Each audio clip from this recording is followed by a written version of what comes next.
73 Yards, the latest episode of this latest season of Doctor Who has hit, and here I am with my review for you. But is this episode any good? Because, well, the Doctor's hardly in it. Does that make a difference? Let's find out.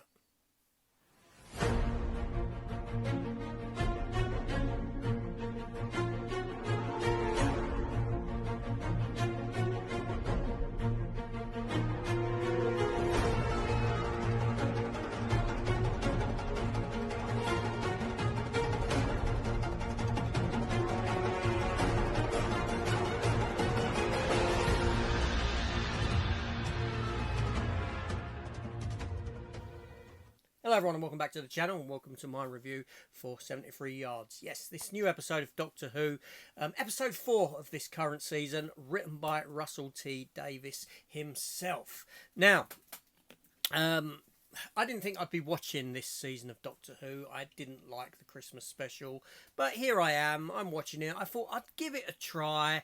I'll try and put my problems aside, the woke messaging and all this, and try and look past that and see if there's any worth to this season at all. And here we are with 73 Yards, an episode that, well, the Doctor isn't in.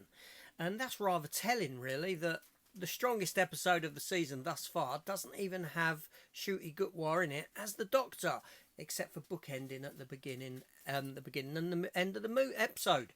Movie, I was going to say then. But yeah, so this episode here, I don't want to spoil too much of it, but basically we have the Doctor and Ruby landing in Wales on a cliffside, the Welsh coastline, and the Doctor inadvertently steps onto he keeps stepping onto things, doesn't he? It was a mine last week. This week he steps onto a circle that's been made out of string and it's got all these little bits and pieces in it, and it's kind of like a sort of witchcrafty spirit fairy kind of garden memorial kind of thing. People put their hopes and wishes into it and this sort of thing. Anyway, so he stepped on it, and then all of a sudden he's vanished, and Ruby stood there alone, and in the distance there's this woman, and as Ruby walks away from this woman and looks at her, she's still there, the same sort of distance away, and if she approaches the woman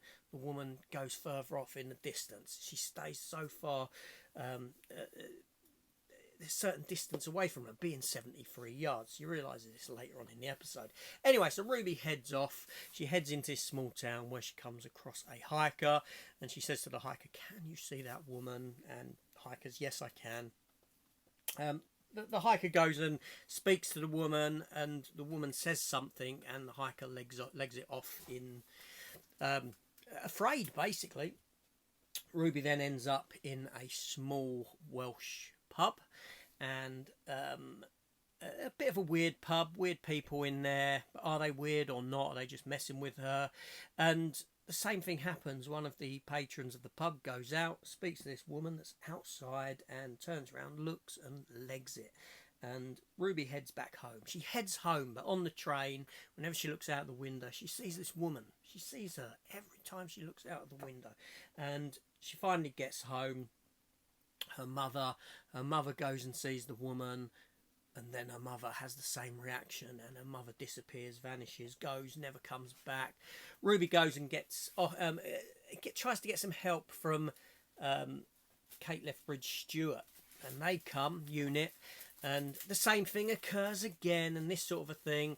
And then there's this fella, Roger Williams, who's running for Prime Minister of Wales, who wants to get nuclear weapons into Wales and this sort of thing. And the episode progresses like that, and some other stuff happens, obviously, and Ruby ends up living out most of her life with this woman overlooking her, having never seen the Doctor again, never seen her own mother again. And in the end we come to find out exactly what's going on, and everything kind of gets put back to normal. I won't go into any more detail. There's some twists and turns, and I could spoil stuff. But it's funny how, yeah, this is Russell T Davies again written here, but it feels like he's written an episode where they've not forced any agenda into it. There's no clear kind of stuff that that the show has given us before in the past few episodes, or especially before last week. It just feels like a well-written episode of Doctor Who.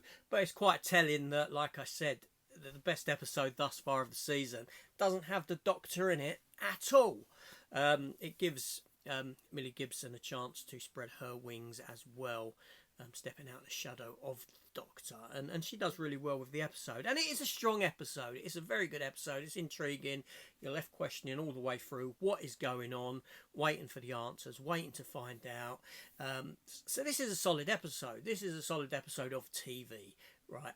And it just goes to show what you can do, what you can give when you don't force something into it, when you're not trying to hammer a message down the viewers' throats. And that's exactly what Doctor Who is doing now, and I'm not a fan of that at all. I really aren't. But yeah, you've got a solid episode here, and this episode highlights exactly what could have been.